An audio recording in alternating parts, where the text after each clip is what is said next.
Welcome to Madasaling Pinoy, your prayer partner. Ngayon po ay Miyerkules sa ikatlong linggo ng 40 araw na paghahanda. Ang mabuting balita ng Panginoon ayon kay San Mateo. Noong mga panahong iyon, sinabi ni Jesus sa kanyang mga alagad, "Huwag ninyong akalaing naparito ako upang pawalang bisa ang kautusan at ang aral ng mga propeta.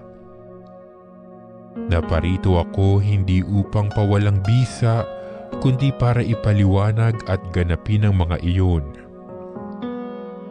Tandaan ninyo ito, magwawakas ang langit at ang lupa, ngunit ang kaliit-liitang bahagi ng kautusan ay di mawawalan ng bisa hanggat hindi nagaganap ang lahat.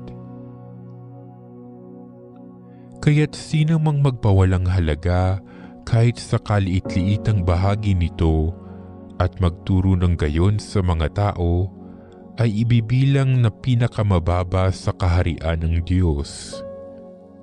Ngunit ang gumaganap ng kautusan at nagtuturo na tuparin iyon ay ibibilang na dakila sa kaharian ng Diyos."